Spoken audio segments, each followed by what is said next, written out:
d'autres personnes, je ne pourrais pas les faire à partir de mon ordinateur, Ouais, ce qui est très bizarre. Donc ça, c'est une chose à savoir. Si un jour vous devez faire un Facebook Live, c'est une manière de savoir qu'on ne doit pas le faire avec l'ordinateur. Alors, aujourd'hui, on va parler batch cooking. Et batch cooking, moi je disais justement, c'est une super technique pour évidemment gagner du temps en cuisine, mais tu vas nous en parler plus amplement après. En fait, Sandra, moi je la connais suite à un projet qu'elle avait lancé, qui s'appelait Little Green Box, et vous en parlera peut-être rapidement maintenant. Mais déjà, c'est un bout de femme hyper dynamique qui a 40 000 idées dans la tête, hein, qui n'arrête pas, un peu comme moi. Et ça, c'est chouette. Et puis, on s'est rencontrés à l'une ou l'autre occasion et chaque fois, ça s'est super bien passé. On a des synergies assez similaires. Et dernièrement, enfin, il y a plus si dernièrement que ça, tu as lancé Little Red Boots. Voilà. Où tu partages évidemment toutes tes recettes, etc. Parce que justement, tu as cette énergie aussi dans l'assiette. Tu parleras aussi sans doute de tes origines qui fait que les recettes sont très variées et hyper gustatives. Et donc, Sandra, aujourd'hui, se consacre évidemment à Little Red Boots et propose un ensemble de recettes, mais va surtout travailler sur le batch cooking et elle va se présenter elle-même. Je pense que c'est sans doute le mieux pour nous dire qui tu es. Okay, super. Merci beaucoup. J'espère qu'il n'y a pas trop d'écho. Je suis dans une petite salle au boulot. Et donc, voilà, j'espère qu'on entend quand même bien. Oui, on t'entend bien. Super. Alors oui, moi j'ai créé Little Green Box en 2016 et j'ai arrêté pour des raisons familiales cet été. Et donc, depuis plus ou moins un an, j'ai lancé le blog Little Red Boots. Et ça fait depuis des années que je faisais du batch cooking toute seule et depuis plus ou moins un an aussi, je donne des ateliers principalement liés au batch cooking. Avant, je donnais beaucoup d'ateliers en zéro déchet, mais j'avais vraiment envie de me spécialiser dans la conception de recettes et dans toute la partie technique qui va avec. Et comme le batch cooking est à la mode, j'ai décidé de me focaliser là-dessus. Et donc, c'est avec ça que j'ai envie de partager. Comme tu l'as dit aussi, c'est une méthode d'organisation en cuisine qui permet de diminuer énormément les déchets, de gagner du temps, de l'argent et de l'énergie. Et donc, moi, j'ai 3 enfants, j'ai un 4e qui va arriver dans quelques mois. Et donc, tout ce qui peut m'aider à gagner du temps, c'est énorme. Alors, en fait, justement, pourrais-tu un petit peu clarifier ce que c'est le batch cooking? Parce qu'il y a quelqu'un qui m'a dit, mais vous savez, moi, je ne parle pas anglais et je ne sais pas ce que ça veut dire. Donc, c'est intéressant d'expliquer dans les grandes lignes qu'est-ce que ça veut dire. Et puis, on rentrera plus concrètement parce que tu as sans doute prévu un ensemble de clés pratiques pour que, quand on sort de cette rencontre ensemble, on ait déjà pas mal de petites choses à mettre en place dans sa cuisine. Ah, voilà, je suis là. Ouf. Oui, en fait, le batch cooking, ça veut dire quoi? Ça veut dire cuisiner en lot.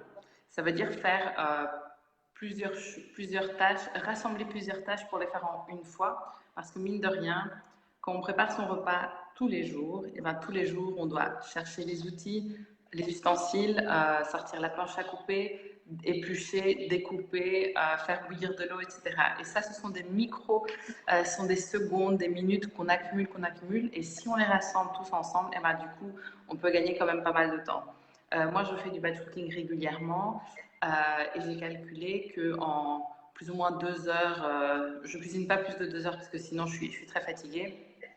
Donc en 2 heures, on s'appelle vaisselle incluse, je réussis à faire 5 à 6 repas et que en fait je gagne plus ou moins 3 heures par semaine. Parce que quand je fais mes repas tous les soirs, ça prend plus ou moins 45 minutes pour moi de préparer un repas complet.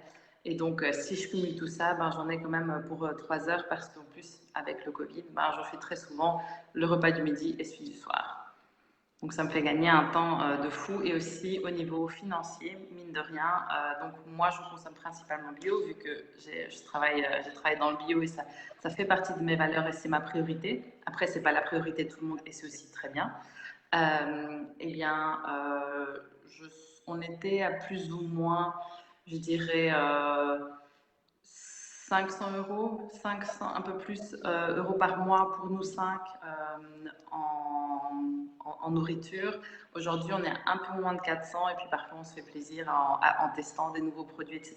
Chose qu'avant, on faisait beaucoup moins. Donc, il y a quand même un gain financier.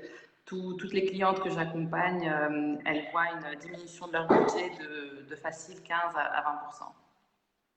Parce qu'en plus, le batch cooking, ce qui est génial, c'est que on va aller. Moi, je me dis souvent, moi, je tournais en rond. En fait, je faisais souvent les mêmes recettes. Et le batch cooking, l'avantage, c'est qu'il va créer de la diversité dans les assiettes. Donc, on a l'impression d'être régulièrement au restaurant. Et on ouvre la porte du frigo, il est rempli, il y a plein de choses, et on se dit, oh, j'ai rien. Qu'est-ce que je vais faire? Alors qu'en fait, pas du tout. Et aussi, on a tendance à juste regarder le frigo, alors que parfois, on peut faire des repas complets avec ce qu'il y a dans les placards aussi, les garde-manger. Donc ça, il ne faut pas oublier. Et du coup, moi, ça fait plus ou moins depuis 3-4 ans, je dirais que je fais du batch cooking. Et du batch cooking, ça peut aussi dire, ça ne veut pas dire nécessairement faire 5 à 6 recettes d'un coup. Ça peut être faire 2 recettes d'un coup. Ça aussi, c'est une forme de batch cooking. Il n'y a pas de règle. Voilà, il y a de tout. Il y a aussi, ce qui est très à la mode, c'est le meal prep, c'est préparer tous les plats avec les quantités déjà tout prêt pour la semaine, etc. C'est très bien pour les gens à qui ça marche. Pour moi, personnellement, je n'ai pas envie de faire mourir mon petit déjeuner le dimanche que je vais manger le vendredi. Pour moi, il manque de fraîcheur, etc. Mais pour ceux à qui ça marche, c'est très bien aussi.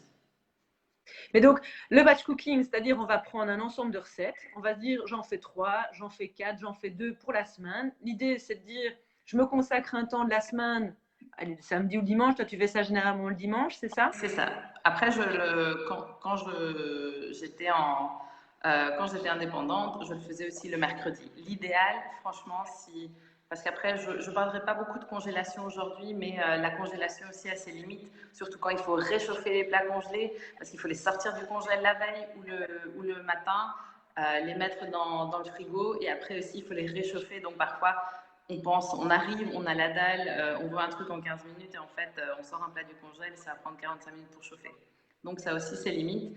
Dans un monde idéal, on veut manger que des produits frais. Les plats qu'on prépare le dimanche, il faut les consommer au plus tard le jeudi. Sinon, ils sont un peu trop fragiles. Parfois aussi, il y a des plats, moi je dis toujours, depuis la première conférence où je t'ai entendue, où tu disais c'est très important dans le zéro déchet de surtout regarder et sentir, pas nécessairement faire attention aux dates limites de consommation qu'il y a sur les étiquettes. Enfin, je fais la même chose avec mes plats. J'ai des plats où d'habitude, moi je suis la règle des 4 jours. 10 jours plus tard, ils sont encore bons. Hein. Je les mange aussi. Oui. Sinon, je fais toujours le test des animaux. Si ni ton chien ni ton chat veut manger ta viande, c'est qu'elle est plus bonne. Et le chat, c'est encore pire, parce que c'est lui qui a vraiment Parce que moi, mon chat, tu pourrais lui donner n'importe quoi, il le mangerait. Mais donc, après, il y a trouver, donc le fait de dire, je vais faire plusieurs recettes sur ma semaine, je vais m'organiser un temps le dimanche ou le samedi ou un jour où on est disponible. Et puis après, il y a toutes les recettes qu'on choisit. Ouais. Et donc, moi, j'ai les 5 points. Comme ça, les 5 points que tu m'avais demandé. Donc, je vais un peu commencer par là. Oui. Explique-nous ça. Donc, on commence par la base de données. Une base de données, c'est quoi? C'est là où on met toutes nos recettes. On a tous 10, 15, 20 recettes qu'on fait tout le temps. C'est nos recettes préférées. Et donc, ce que moi, je dis toujours à mes clients, c'est on commence par construire cette base de données. Ça peut être via Trello, l'application Trello. Ça peut être un classeur, ça peut être un cahier, ça peut être ce que vous voulez. Et donc là, vous allez noter vos recettes que vous faites tout le temps, vos recettes préférées. Vous n'êtes pas obligé de mettre tous les ingrédients et toutes les étapes. Si c'est une recette que vous avez déjà fait 200 fois, ce n'est pas nécessaire. Peut-être juste l'intituler, c'est très bien. Et donc, on commence petit à petit à créer cette base de données de recettes. Et aussi, moi, je ne conseille surtout pas de commencer à faire, par exemple, le but, c'est de faire 4 recettes. On va choisir 4 recettes de livres de cuisine.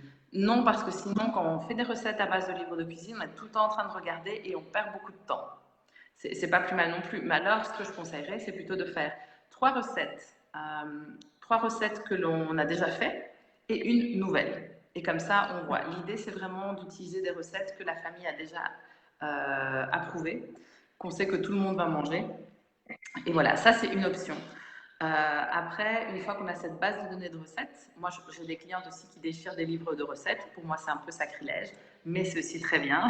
Si c'est ce que vous voulez faire. Moi, dans ma base de données, j'ai un gros classeur avec plein de découpes de journaux, de revues, etc. Des recettes de catalogues que j'adore. Les grandes enseignes, même si je les aime pas, elles ont des très bonnes recettes parfois. Et donc, voilà, ils essayent de respecter aussi de plus en plus les saisons. Donc, moi, j'utilise ces recettes. Mais après, c'est toujours un peu difficile entre les recettes que j'aime et que je sauvegarde sur Instagram et celles en papier. Donc, j'essaye de trouver mon juste milieu. Et donc, voilà, une fois qu'on a cette base de données de recettes, alors là, on va décider, on va faire son menu. Moi, personnellement, je fais mon menu. Maintenant, je suis à l'aise avec le batch cooking. Je fais mon menu 2 semaines à l'avance, comme ça, c'est plus simple. Donc, on fait son menu. Et moi, ce que je conseille vraiment aux gens qui habitent dans une famille où ils ne sont pas tout seuls à la maison, c'est de le faire avec les enfants. Donc, moi, le deal que j'ai avec mes enfants, c'est « Oh, tu veux des pâtes bolo toute la semaine ?» Pas de souci. Mais alors, c'est moi qui choisis le type de pâte et ce qu'on va mettre dans la bolo. Pour moi, la bolo, elle est le 3/4 du temps végétarienne et parfois avec de la viande. Donc comme ça, eux, ils ont leur pâte bolo, surtout que c'est moi qui le fais. Mais après, ben voilà, ça change tout le temps. Et donc, une fois qu'on a, on a son menu qui est prêt, alors là, on peut commencer à travailler. Je conseille aussi toujours à tout le monde de faire une liste des produits qu'ils ont déjà dans le garde-manger et dans le frigo et dans le congèle, surtout parce qu'on a une grande tendance à oublier tout ce qu'il y a dans le congèle. Et comme ça, on se rend compte qu'en fait, on a déjà beaucoup. Et quand on va préparer sa liste de courses, eh ben alors là, on peut déjà enlever les produits qu'on a déjà à la maison ou commencer par préparer des recettes à base de produits qu'on a déjà à la maison. Et ça va nous faire gagner beaucoup de temps parce qu'il y aura moins de temps pour faire ses courses et aussi beaucoup d'argent. Donc, c'est aussi très important. Et donc, moi, ce que je recommande à tout le monde, c'est d'avoir vraiment une liste sur son frigo, sur l'un des placards. Sur le frigo, on a la liste de tous les produits. Et par les produits, je veux dire des produits qui se mettent au frigo. Hein. Par exemple, on a de la ricotta, on a des yaourts, etc. On met ça sur le frigo. On ouvre le congèle une fois, on s'assure qu'on a... il ne faut pas oublier de noter sur le contenant qui va au congélateur ce qu'il y a dedans et à quelle date on l'a fait. Parce que la durée dans le congélateur, c'est entre 3 et 6 mois, dépendant du produit. Donc, c'est très important. Et donc, on note ce qu'on a. Et puis après, on va dans le placard. Et dans les placards, ça prend une demi-heure max. Hein. On vide des placards, on note tout ce qu'on a, on remet. Et comme ça, on sait, tiens, est-ce que je dois l'acheter ou pas? Je vous dis tout de suite qu'à la fin de ce live, vous allez recevoir, ou probablement ce soir, vous allez recevoir mon template de batch cooking. Et là, vous verrez, il y a une partie où vous mettez votre liste de courses et vous pouvez cocher si c'est quelque chose que vous avez déjà à la maison, si c'est quelque chose que vous allez acheter. Et donc, basé là-dessus, vous faites votre liste de courses. Pour gagner quelques minutes dans le magasin, je vous conseille toujours de les faire par catégorie. Donc, on a la catégorie produits frais, la catégorie produits secs et la catégorie autres. Voilà, tout ce qui est charcuterie, tout ce qui est produits végétariens, etc. Ça dépend où vous faites vos courses. Je suppose que beaucoup d'entre nous, on fait nos courses dans les magasins en vrac. Donc, il y aura moins de chances d'avoir de la charcuterie, etc. Donc, il faudra probablement faire plusieurs magasins. Mais comme ça nous aide déjà dans l'organisation à gagner quelques minutes. Et une fois qu'on a fait ses courses, et encore un conseil, je vous conseille de ne pas faire les courses 5 jours à l'avance, mais vraiment la veille ou le jour où vous allez faire votre batch cooking.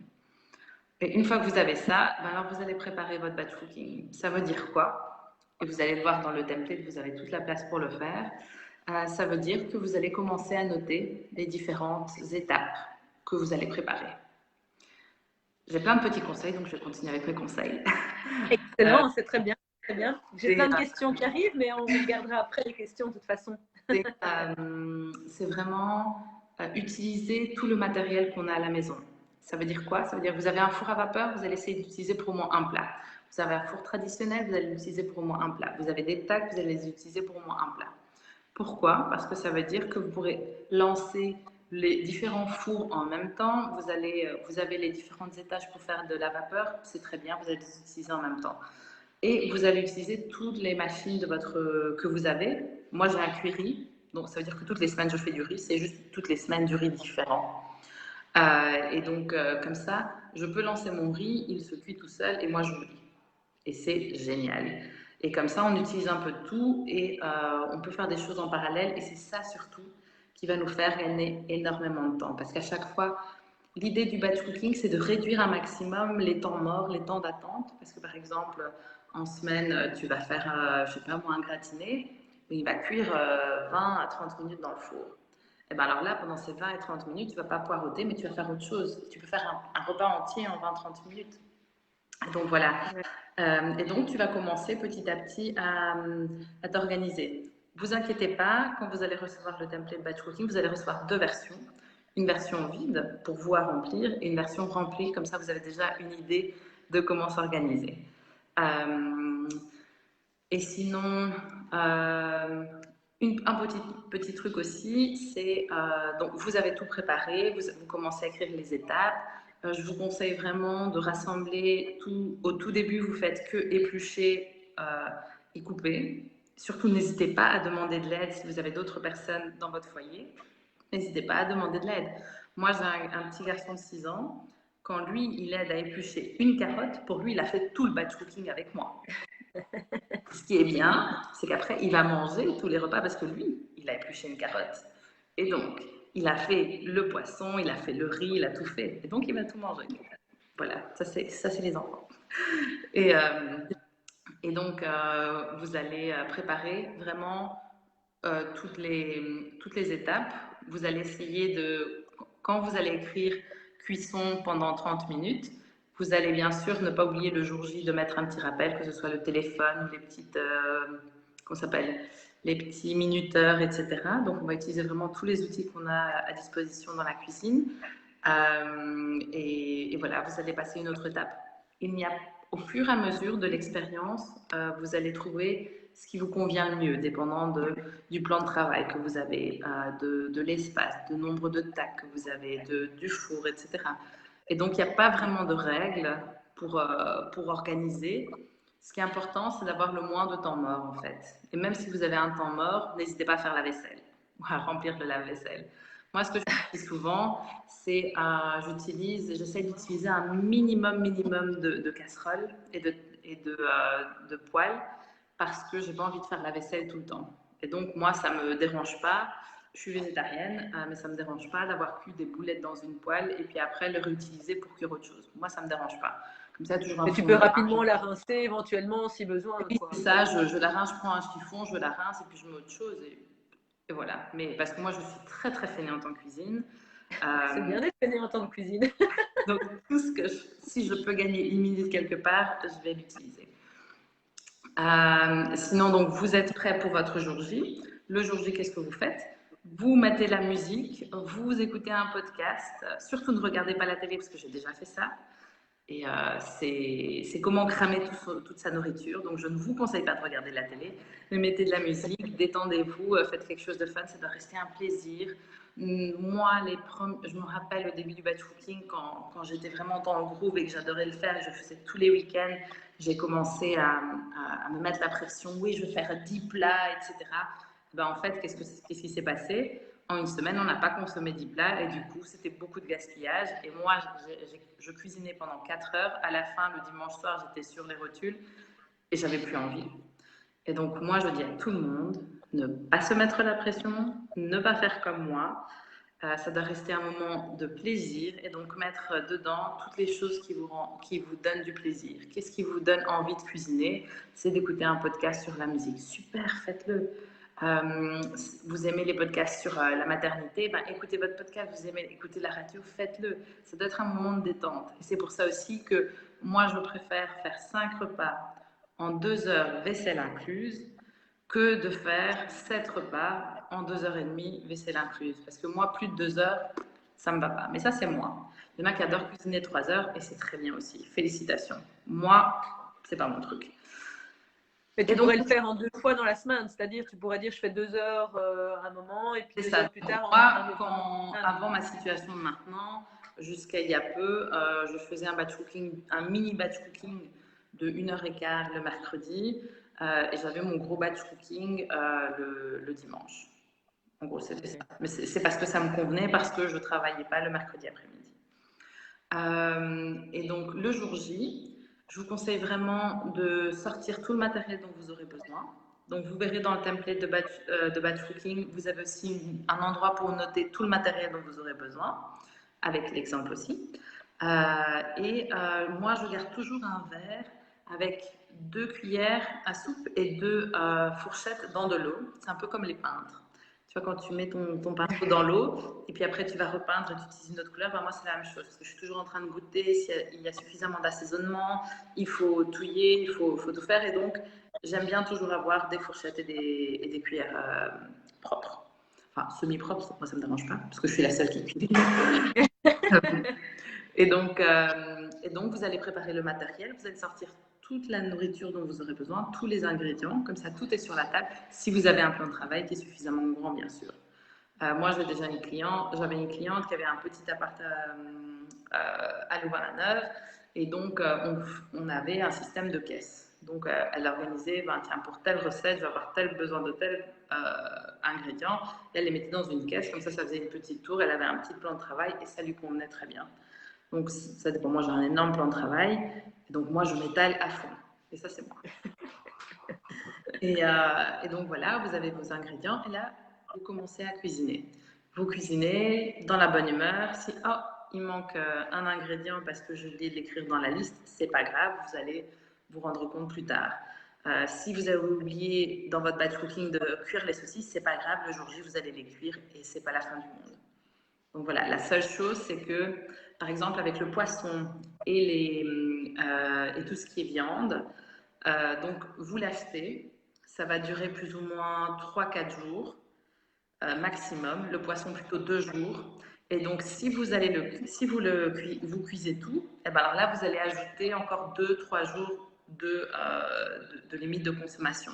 C'est pour ça que c'est important de faire ces courses pas trop éloignées du batch cooking. Et après, une fois que c'est cuit, ben là, vous pouvez le garder jusqu'au jeudi.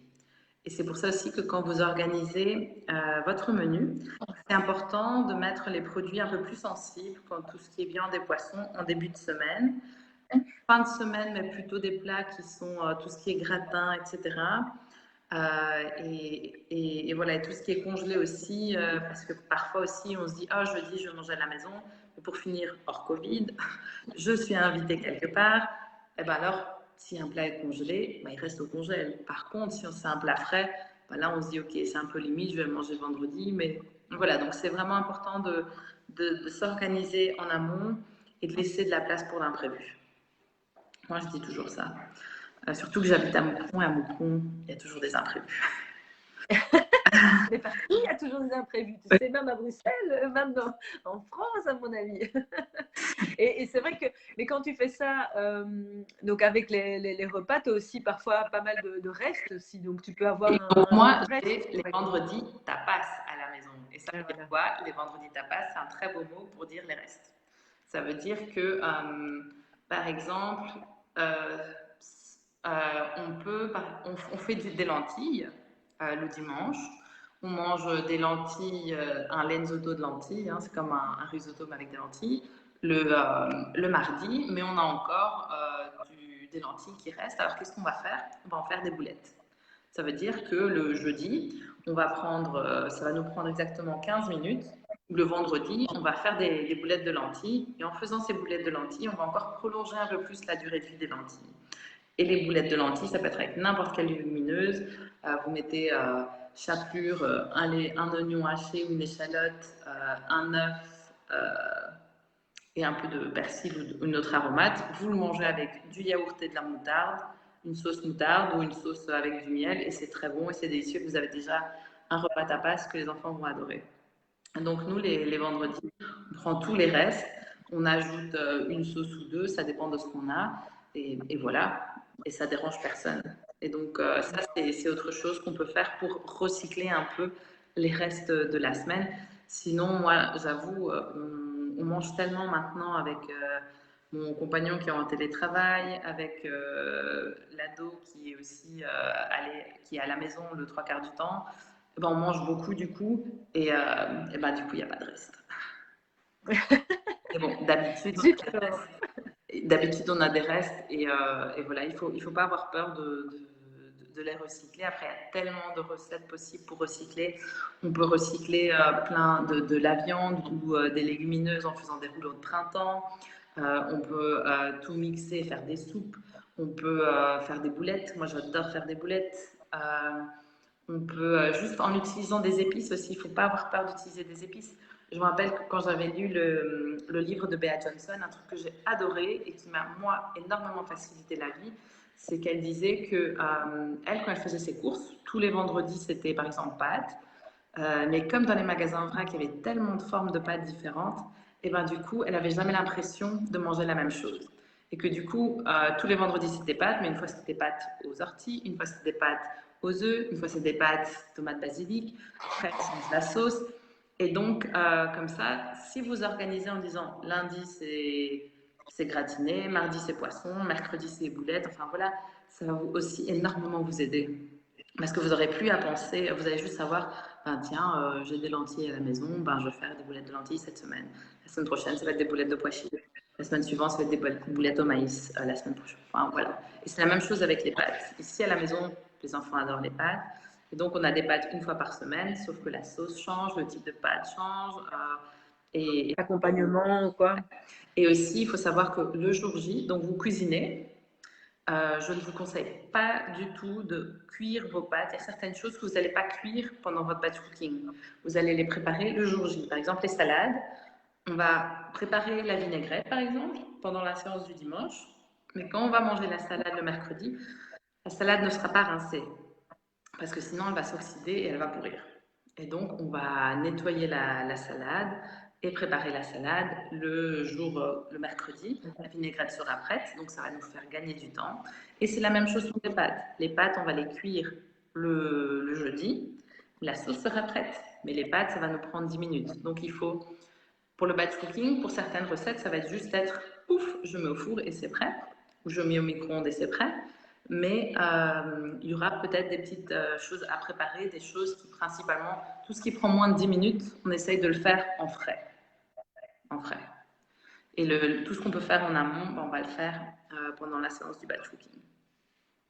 Voilà. Okay. Une fois que vous avez cuisiné, et aussi très important, dans le batch cooking, contrairement au meal prep où on prépare déjà dans des contenants, on a déjà tous les ingrédients ensemble. Dans le batch cooking, ce qui est très important, c'est que vous faites du riz, vous le gardez dans un contenant. Vous faites la sauce, votre sauce aux légumes mijotés, vous le mettez dans un autre contenant. Vous faites votre sauce tomate, autre contenant. Donc si par exemple vous voulez faire un wok de légumes, les légumes vous allez les cuire sans sauce, vous allez mettre d'un côté. Vous allez faire votre wok avec du riz. Le riz, il est stocké dans un autre contenant, sans assaisonner.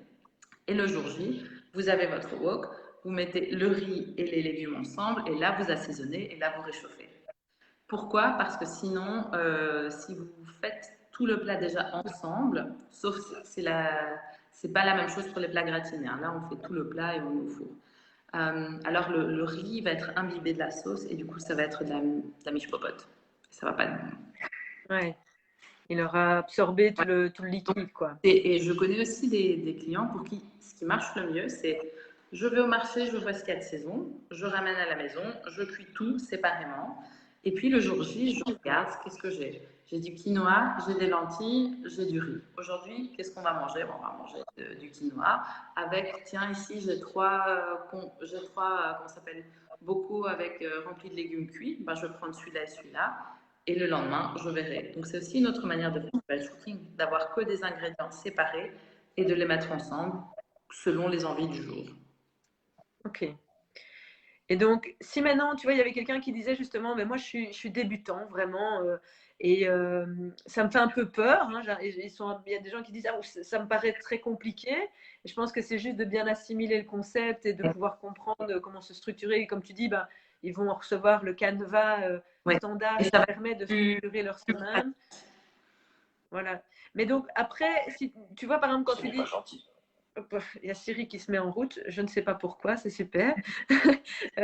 Mais donc, si maintenant, par exemple, tu veux débuter, est-ce que toi, tu as un truc de dire, bah voilà, il vaudrait mieux commencer d'abord par 2 recettes, mettez-vous dans telle ambiance, je sais pas moi, commencer par tel type de recette. Ouais. Si tu veux débuter, je te conseille de choisir 3 recettes que tu adores faire. 3, parce que 2, c'est peut-être pas assez si tu veux. Voilà, tu te donnes 3 recettes et tu dis, OK, dans la fiche de batch cooking, dans le template, vous devez noter, parce que moi je trouve que c'est très important, noter l'heure du début et l'heure de la fin, avec vaisselle incluse, et voir combien de temps ça vous prend de faire les 3 recettes ensemble. Et comme ça, on pourra comparer à combien ça me prenait avant si je les faisais séparément. Et comme ça, tu connais déjà les recettes, tu sais déjà ce que tu vas faire. Et donc, quand tu prépares ton batch cooking, tu vas faire recette 1. Et après, à un moment donné, dans ta recette 1, tu vas attendre. Et donc, dans ce trou, tu vas commencer la recette 2. Et dans le trou de la recette 2, tu vas finir la recette 1 et tu vas commencer la recette 3. Et tout simplement. Okay. Et au fur et à mesure où tu es de plus en plus à l'aise avec l'organisation, tu vas dire, tiens, à la fin, je vais commencer la recette 1, 2, 3 ensemble. Je vais peler les légumes, ou pas, parce qu'ils sont bio. Je vais tout couper. Je vais lancer de l'eau bouillante. Et je vais cuire déjà 2 choses à la fois. Et voilà, c'est déjà un début. Ouais. Et commencer petit à petit. Moi, ça m'a pris quand même 3 ans à arriver à l'organisation super pointue que j'ai aujourd'hui. Hein. Et parce que je suis à l'aise, parce que je suis quelqu'un qui aime être super organisé, mais c'est pas pour ça que ça va convenir à tout le monde.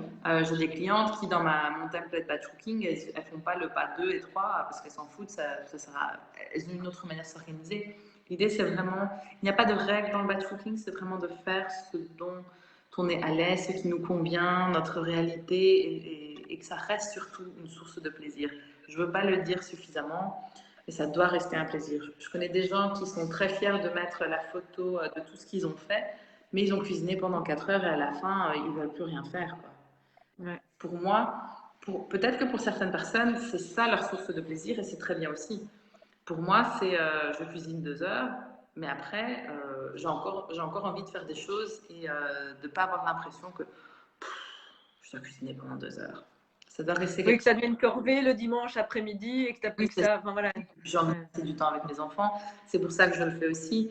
Parce que comme ça, en semaine, je n'ai pas le stress de qu'est-ce qu'on va manger, tous les enfants crèvent la dalle, qu'est-ce qu'on va sortir, est-ce que ça va être un truc en 2 minutes qui n'est pas hyper sain, ou plutôt quelque chose qui a mijoté, un truc qui est sain et qui va être super bon et que tout le monde va adorer. Franchement, ouais. C'est pas la même dynamique en soirée. Et c'est ça que j'adore. C'est que je suis beaucoup plus détendue en soirée, même si j'avoue, maintenant, mon compagnon, il est plus si content parce qu'avant, il pouvait cuisiner lui aussi, il adore cuisiner, mais maintenant, il n'y a plus de la place, il n'y a plus de place parce que je cuisine tout en même temps.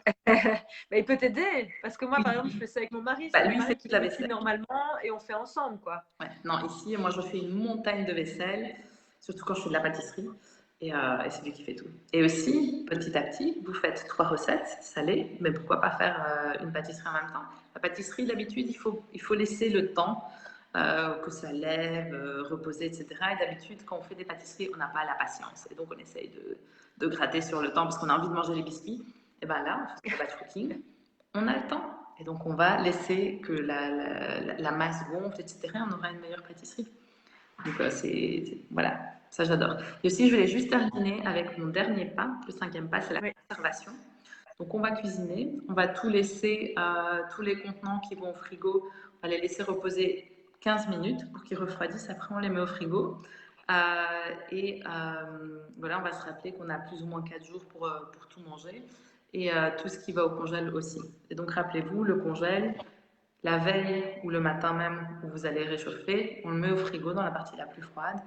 Et puis, c'est là où on met d'habitude la viande. Et puis après, on le réchauffe au four. Ce qui veut dire que quand on cuit les plats, par exemple les gratinés, etc., en batch cooking, on va les cuire à plus ou moins 80%. Donc, si on a une recette qui dit 30 minutes au four, on va le cuire plus ou moins un peu plus de 20 minutes, mais pas plus, parce que sinon, ça va devenir un peu sec le jour J. Donc voilà. Et alors, il y avait des gens qui parlaient, moi j'avais vu des questions, parce que j'ai un peu répertorié certaines questions qui arrivaient sur la question du batch cooking. Et c'était, qu'est-ce que tu utilises comme outil justement pour garder tes ingrédients? Donc quand tu dis, voilà, je vais mettre au four, il faut donc à la base prévoir que le plat va pouvoir aller, va pouvoir aller dans le congélateur et donc, puis directement aller dans le four en verre. Comme ça va de mon batch cooking au frigo et directement au four. Comme ça, je ne dois pas me casser la tête.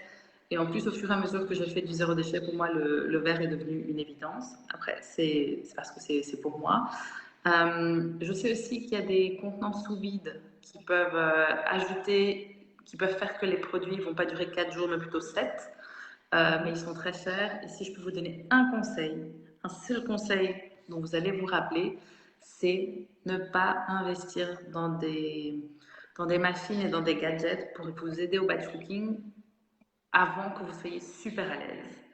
Je connais beaucoup de gens qui aiment voilà, le nouveau gadget. Oh, je vais acheter ces trucs comment ça s'appelle, de sous vide parce que ça va m'aider à doubler la date limite de consommation. C'est très bien, mais ces petits gadgets, ils coûtent entre 300 et 400 euros. Et si après 2 utilisations, vous vous rendez compte que de 1, ça ne vous convient pas parce que vous préférez manger tout de suite et que vous n'allez pas faire 10 repas par batch cooking, ou alors que le batch cooking, en fait, ça ne vous intéresse pas du tout et ce n'est pas votre truc, et bien alors ça sera bête d'avoir gaspillé cet argent. Et donc, moi, je conseille à tout le monde de d'abord utiliser ce qu'ils ont. Vous n'avez pas de four à vapeur? Pas de souci, il n'y aura pas de vapeur, ou alors vous le faites dans une casserole, c'est très bien aussi. N'investissez dans aucun matériel. Investissez plutôt dans des produits de qualité, mais pas dans du matériel avant au moins votre 6e batch cooking. Dans votre 6e batch cooking, après, vous dites waouh, en fait, j'adore, je fais super bien. Maintenant, je fais 6 plats en 1h30, 2 doigts dans le nez. Ben, peut-être que je vais investir dans une mandoline, peut-être que je vais investir dans autre chose. Peut-être que je vais investir dans comment s'appelle, un déshydrateur sur seconde main. Mais voilà, n'investissez pas dans des grosses machines, dans du gros matériel si ce n'est pas nécessaire, si le batch cooking ne va pas être l'activité qui change votre vie. Mais donc, tu mets le doigt aussi sur le fait que le batch cooking, c'est quelque chose qui prend du temps. Enfin, au début, il faut accepter, mais comme pour toute modification d'organisation et de routine, il faut le faire 3-4 fois au moins et accepter que pendant ces 3-4 fois, ce sera un peu chaotique, ce sera peut-être pas comme on le voudrait, ça n'irait peut-être pas aussi vite qu'on le voudrait. Voilà. Mais qu'à fur et à mesure, on va apprendre, comme en vélo, on apprend au début et on est un peu bancal, et puis après, on commence à prendre plaisir. Donc, je pense qu'il y a tout cet aspect-là aussi. Ne pas se flageller parce que le premier batch cooking n'est pas bien fait ou n'a pas correspondu. Moi, j'ai fait ça. Je me suis retrouvée avec des plats entiers gaspillés parce que après 5e jour, la viande, elle était dégueulasse, ça sentait mauvais. Donc, un gaspillage alimentaire énorme qui m'a. En plus, le gaspillage alimentaire, c'est quelque chose que je déteste. Et en plus, ça voulait dire que tout le temps que j'ai pris à cuisiner, ça servait à rien. Toute l'énergie que j'avais perdue. Après, il fallait pas me parler parce que j'étais crevée, j'étais de mauvaise humeur. Et donc voilà. Oui, c'est ça, c'est save de Guinea. Ouais, c'est ça, be save. Donc oui, ils sont un peu plus chers. Donc si vous adorez le batch cooking et vous allez vraiment l'utiliser, alors allez-y, c'est Noël. mais sinon, je ne vous le conseille pas. Moi, je n'utilise pas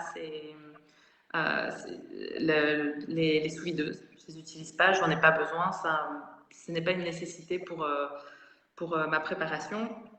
Et voilà. Donc, c'est pas pour tout le monde, mais s'il y en a qui l'ont, je connais malheureusement beaucoup de gens qui en ont, qui ont investi et qui l'utilisent pas. Donc, c'est ça que j'espère. Donc, ça veut dire que c'est un truc qu'on trouve facilement en seconde main aussi. C'est ça.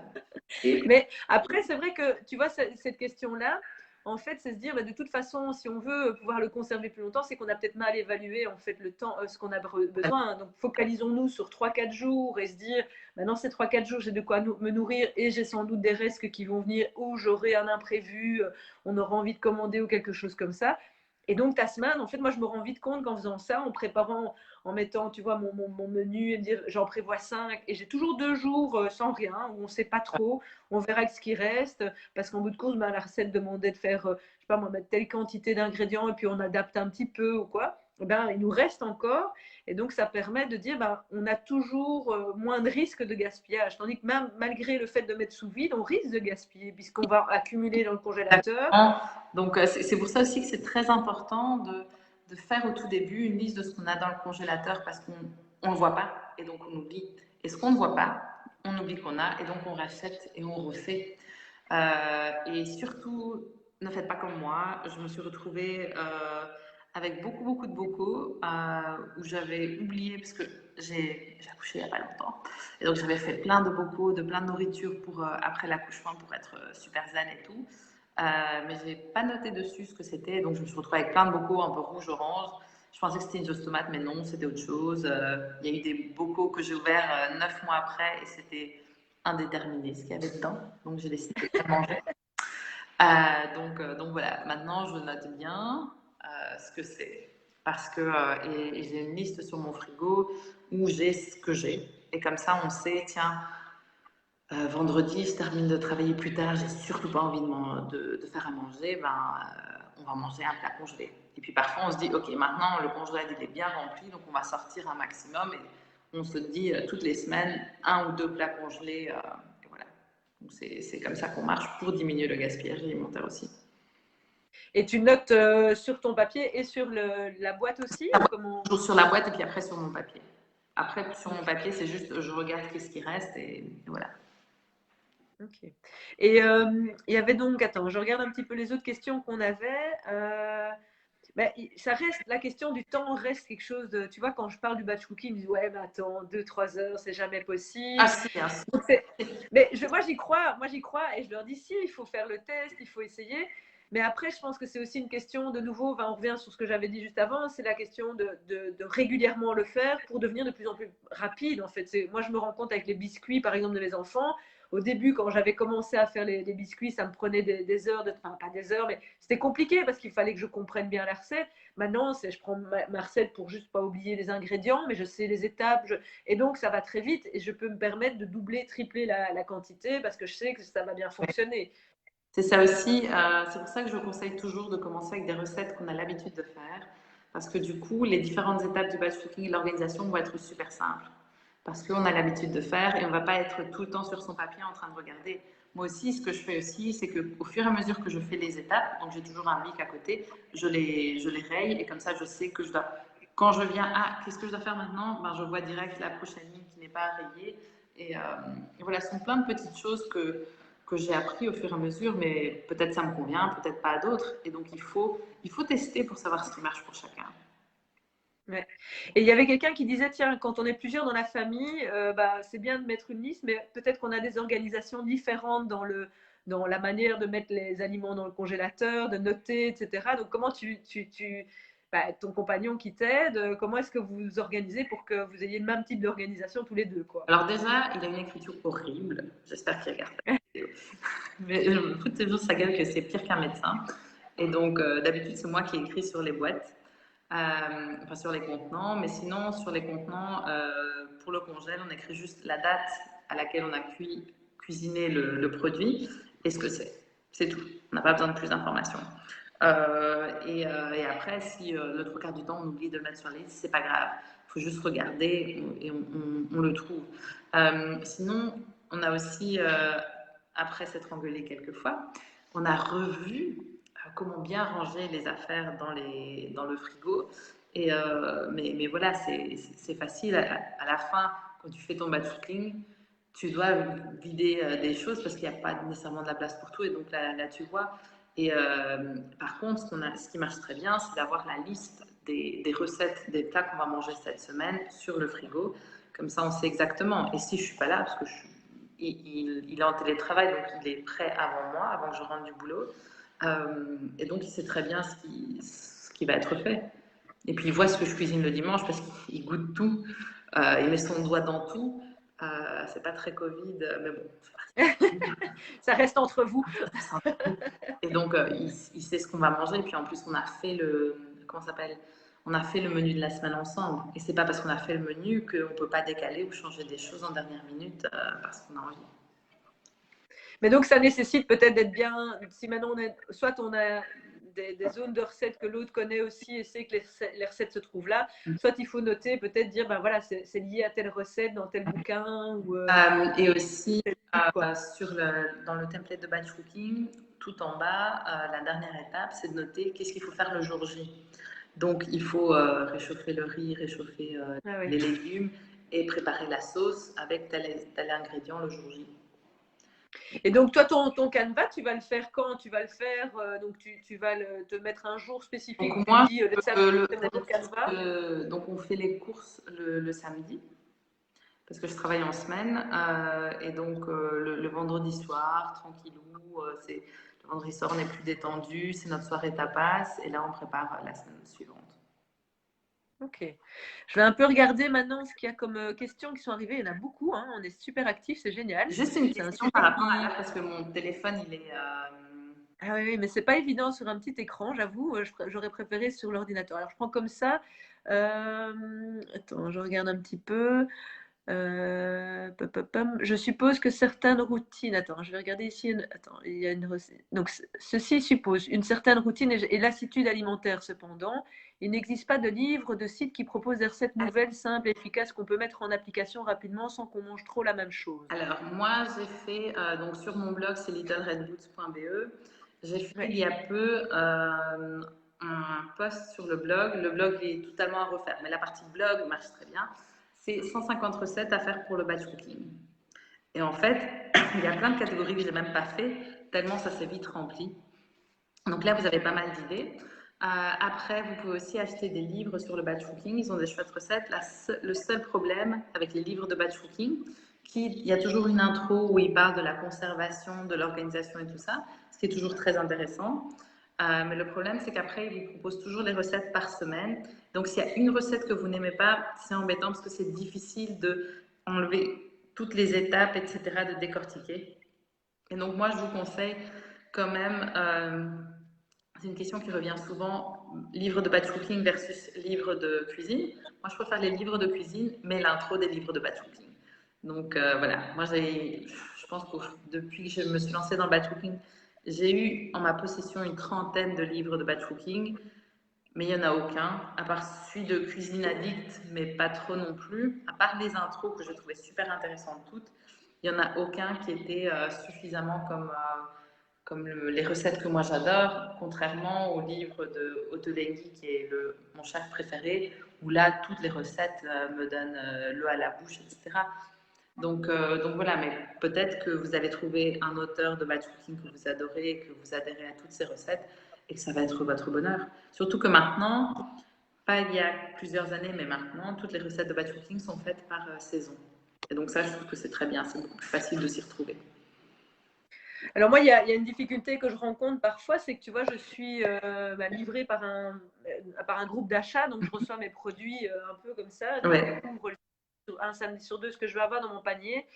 Et donc c'est vrai que c'est parfois un peu compliqué parce que, comme tu dis, suivre un livre, c'est quasi impossible pour nous parce qu'à chaque fois, on a des choses très différentes et donc où il faut que ça soit lié aussi à la zone géographique où on se situe aussi, ça joue aussi. Énormément. Et donc, moi, ce que je préfère faire, c'est plutôt, alors effectivement, j'ai différents types de livres, tu vois, des livres plus végétariennes, des livres qu'on a l'habitude d'utiliser ou des recettes qu'on connaît. Et grâce à ça, ou ton site, ou des choses comme ça, et ça nous permet alors d'avoir des recettes où on se dit, j'ai tout ça, ok, j'aurais plus qu'à compléter par tel ou tel ingrédient qui me manque. C'est ça. Et alors, le samedi, juste après avoir reçu le panier, ou le dimanche, parce que l'avantage, c'est que mon magasin, il est ouvert le dimanche, mais on pourrait aller au marché aussi, eh bien, on va chercher les ingrédients qui manquent pour faire la préparation, quoi. Oui, et c'est ça aussi. C'est pour ça que parfois aussi, tout ce qui est Instagram, beaucoup de gens postent principalement des recettes avec des produits de saison. Et du coup, c'est plus facile. Moi aussi, quand je recevais mes paniers bio, c'était... moi, en fait, je trouve que ça facilite les choses d'avoir un panier bio. Parce que du coup, tu fais ton menu de la semaine selon ce que tu reçois. Donc, je pense qu'il y a une contrainte en moins, parce que de toute façon, ils respectent les saisons. Et puis, peut-être qu'il manque un peu de quantité, donc tu vas compléter après avec autre chose. Mais tu t'obliges à avoir un peu tout. C'est comme ça que j'ai découvert, moi, les salsifis. C'est comme ça que j'ai découvert le rutabaga, que j'ai découvert plein de légumes qu'aujourd'hui, j'adore. Ouais, mais c'est clair que ça nous sort un peu de nos connapses, hein, tu vois, de se dire, on est obligé de découvrir des produits que peut-être si nous, on allait les chercher dans le magasin, on achèterait toujours la même chose. Oui, c'est ça. J'avais lu il y a quelques années une étude, avant de lancer justement Little Green Box, où on achetait toujours les 13 mêmes fruits et légumes toute l'année au supermarché. Ça, c'était en France, c'était le français typique fait ça. Supermarché, 13 fruits et légumes, probablement des tomates, des concombres, toute l'année. Alors que maintenant, aujourd'hui, tu me demandes de manger un concombre en hiver, je te dis, mais il n'y aura pas de goût, j'ai pas envie. Avant, je mangeais des fraises en hiver, mais elles n'avaient pas de goût, elles étaient dégueulasses, et en plus hyper chères. Donc voilà, maintenant je changerai. Oui, c'est clair que tu mets le doigt sur le fait du local et du saison, tu gagnes aussi énormément d'aspects financiers. C'est comme tu disais, entre le bio et non bio, oui, il y a des prix différents, mais après, en travaillant en aimant travailler les produits au travers de faire soi-même sa cuisine, petit à petit, on migre vers des produits de meilleure qualité, qui ont une origine plus proche. Pour moi, le côté financier est très important parce qu'on n'en parle pas assez. Et donc, je demande toujours au début à mes clientes de faire de se fixer des objectifs et de pourquoi est-ce qu'elles se lancent dans le batch cooking. C'est pour gagner du temps. Du temps pour faire quoi? C'est pour gagner de l'argent. De l'argent pour faire quoi? Et donc, si elles ne savent pas, je leur dis, ben, ok, peut-être que moi, c'était l'une de mes raisons, c'est peut-être d'avec le même budget, manger mieux. Découvrir les produits de saison, manger peut-être bio à un plus grand pourcentage si c'est ce que vous aimez. Et voilà, de vraiment se fixer ses objectifs, surtout aussi financiers, parce que le batch cooking, sauf si vous allez investir dans du super matériel, ce qui est aussi très bien, ben ça va impacter vos finances et d'une manière très positive. Et c'est pour ça que c'est important de manger du local et du saison, parce que c'est ce qu'il y a de moins cher la plupart du temps. Oui, tout à fait. Alors, il y avait une question ici qui disait y a-t-il une marche à suivre dans l'ordre des choses à préparer lors de la séance de batch? Est-il préférable de sélectionner des recettes qui regroupent les mêmes ingrédients de base? Alors, non, pas nécessairement. Moi, je pense que le plus simple, c'est au début. Déjà, s'occuper des légumes, parce que ça va être la base de tout. Donc, de peler ou pas les légumes, de les découper. Donc, vraiment, d'avoir un peu comme quand on a un restaurant dans la SCA, on fait toujours d'abord les produits sales qu'on nettoie, et puis après, ça va vers des produits propres qui après vont être salis. Et donc, on va tout nettoyer, on va tout préparer. C'est un peu comme sortir le matériel, on va tout découper, tout préparer. Et puis après, on va commencer par ce qui prend le plus de temps. Par exemple, si on a un produit, on a un plat qui va prendre, il faut cuire un chou-fleur entier, ça va prendre 1 heure au four. On va commencer par ça. On va le mettre au four parce qu'après, on aura 1 heure d'attente. Et donc, commencer par lancer les choses, par lancer, je veux dire pas les balancer, mais les lancer. Lancer les choses qui prennent le plus de temps au début et les choses qu'on peut oublier. Par exemple, moi, je commence toujours par cuire mon riz. Parce que je sais, je dois juste mettre le riz, les graines et l'eau dans la machine, mettre sur cuire, et après, j'oublie. Donc, c'est hyper facile. Après, s'il faut cuire des légumineuses, par exemple, ou autre chose, je commence par, avant même de découper mes légumes, moi, je vais faire bouillir mon eau, parce que ça va prendre 5 minutes. Et donc, tu fais bouillir ton eau. Pendant ce temps, tu découpes tes légumes. Après, tu vas cuire tes légumes. Parce que très souvent, ça va être cuire les légumes et puis après faire autre chose. Donc voilà, mais ça, c'est parce que ça me convient. Peut-être que d'autres personnes, ça va être une autre organisation. Moi, je commencerai par les légumes et puis après, lancer les plats ou les combinaisons qui prennent le plus de temps. Ok, donc en fait, tu finis avec ces combinaisons-là. Oui, donc en fait, tu commences, tu lances ton plat qui va 1 heure au four, et puis après, c'est peut-être la dernière chose que tu vas sortir du four et tu auras fini. Ok. Voilà. Ou alors, tu commences par ta pâtisserie, parce que tu dois laisser reposer la pâte 1 heure et demie, ben voilà, tu vas le faire au tout début, comme ça tu laisses reposer 1 heure et demie, et à la fin, tu te occupes de la pâte. Il y avait juste une question que j'avais notée au tout début du premier live que quelqu'un avait posé comme question. Les huiles de poisson et les huiles qu'on trouve par exemple si vous allez dans vos magasins en vrac et qui vendent des olives, très souvent, ils font rien avec l'huile qui va dans les olives. Alors c'est une très bonne huile. Donc vous pouvez la demander, très souvent ils vous la donnent gratuitement avec plaisir parce que du coup ça fait moins de poids à la déchetterie. Et donc ces huiles, par contre, elles ne sont pas utilisables pour la cuisson, mais vous pouvez les utiliser pour toutes vos sauces crues. Et donc ça c'est important. Si vous voulez manger aussi comment faire changer un plat, vous pouvez manger le même plat avec différentes sauces, un wok de légumes avec une fois une sauce soja, une fois avec une sauce aux cacahuètes. Franchement, ça n'a pas du tout le même goût et c'est délicieux. Utilisez les épices et n'hésitez pas à vous lancer dans les sauces crues. Une fois que vous avez la base, c'est très facile. Oui, c'est ça, tu fais varier les différentes épices, mais tu gardes toutes les semaines, je fais au moins un jour une grande salade. C'est principalement pour moi, mes enfants, ils ne sont pas très grands fans. Et donc, j'adore faire une vinaigrette. Et donc, parfois, c'est une vinaigrette avec la moutarde, parfois, c'est une vinaigrette avec plutôt du vinaigre balsamique, parfois, c'est une vinaigrette avec moutarde et miel, parfois, c'est avec autre chose. Maintenant, je découvre aussi, depuis quelques années, j'adore la sauce au tahini que je fais moi-même. Je fais mon tahini moi-même. Parce que c'est basique, c'est des graines de sésame avec de l'huile d'olive. Et donc voilà, je découvre un peu plus tout ce qui est cru et les sauces crues et j'adore et ça donne c'est ça qui fait les plats parfois, c'est ça qui fait toute la différence. Et ne pas avoir peur aussi d'utiliser des graines différentes. Voilà, ça peut changer. Par exemple, ajouter du croustillant dans une soupe, ça va tout changer. Ouais. Ça va donner beaucoup plus de texture et donc ça va changer la manière dont on consomme la même soupe. Mais donc ça, c'est effectivement pas à pas, on avance et on gagne en autonomie, en essai. En fait, on ose de plus en plus sortir un petit peu, de varier, en fait. Hein. Ça, je pense qu'il faut se laisser le temps, peut-être démarrer pour ceux qui sont un peu plus... parce que parfois, si on démarre trop à vouloir tout faire de nouvelles choses, ben, en fait, on foire. Hein. Donc, il faut accepter ça, il faut accepter le fait de rater. Hein. Moi, c'était mon cas. Et donc, voilà, je ne le conseille à personne. Alors, il y avait une question ici qui disait « Merci, très clair pour la gestion de la liste des préparations, mais comment gérer la liste des ingrédients de base ?» Tu as en fait un document aussi que tu listes et tu dis « Il me reste des lentilles » ou enfin, moi, je vais te donner, enfin, ou je vais te laisser répondre et moi j'ai une idée, mais c'est peut-être la même que la mienne. Vas-y. Moi, j'ai eu un petit délai dans la vidéo, donc j'ai pas vraiment entendu la question, mais moi, tout simplement, j'utilise rien d'autre. Et donc, je regarde juste le frigo.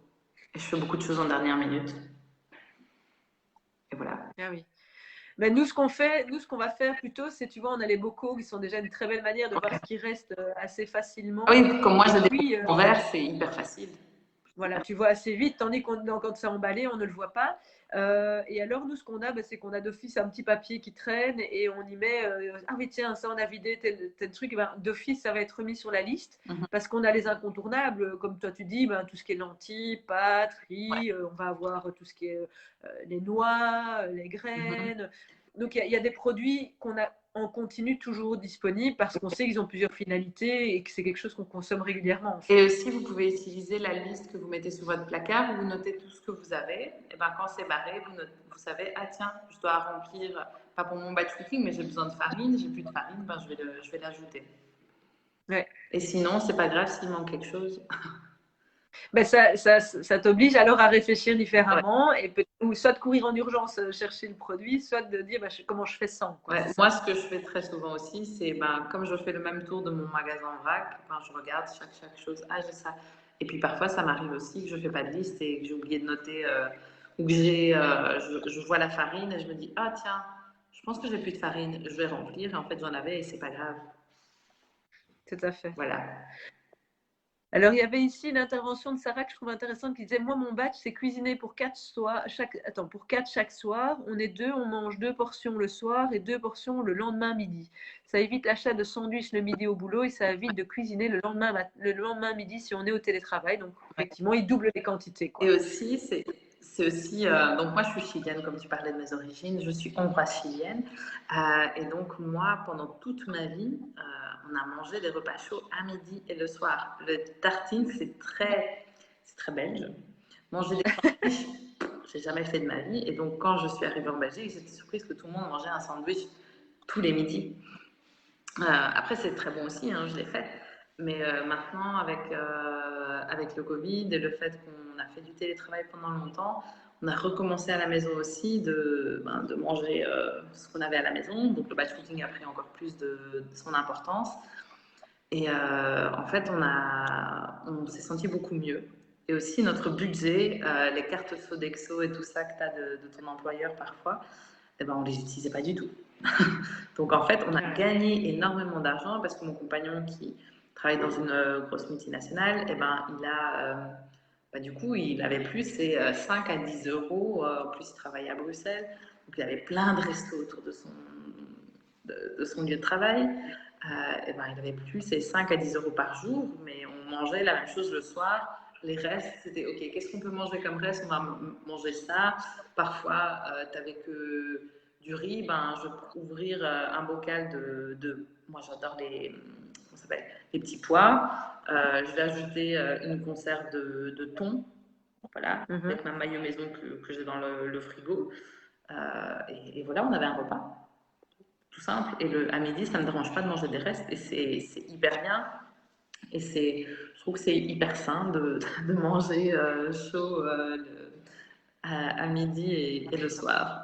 Donc c'est très culturel. Oui, Et après, nous, ce qu'on fait, c'est moi, je mange généralement le lendemain, mais froid, et je vais y mettre alors une certaine vinaigrette, comme tu dis, tu vois, que j'aurais agrémenté. Et donc, ça fait que j'ai pas le sentiment de remanger la même chose. Je mange ça, et c'est là différent. aussi, moi, je n'ai pas de mal à manger du riz froid et de l'utiliser les huiles qu'on a dans les conserves d'olives ou dans les bocaux d'olives. Et tu ajoutes un peu une poignée de graines et c'est hyper sain, quoi, c'est hyper bon. Oui, tout à fait. Je vois que le temps avance. Je ne sais pas si toi ça va ou j'en regarde Moi, encore je ne sais pas après. quelle heure il est en fait. Il est déjà 13h22. Donc, je pense que toi, tu vas devoir nous laisser, à mon avis. Mais donc, voilà, moi, je voulais dire en tout cas un immense merci, Sandra, pour ce temps. En fait, c'est un sujet sur lequel on pourrait parler des heures et des heures. Donc, moi, ce que j'invite évidemment les personnes qui nous regardent, c'est d'aller sur ton blog où ils trouveront un ensemble d'informations. Donc, c'est littleredboots.be. Il y a une page Facebook. Et donc, j'ai été... je vais annoncer sur les réseaux, donc vous le savez en avant-première, que je suis enceinte parce que j'ai eu un très mauvais premier trimestre et donc j'ai arrêté de poster sur les réseaux pendant plus ou moins 6 semaines et donc je reviens en force demain.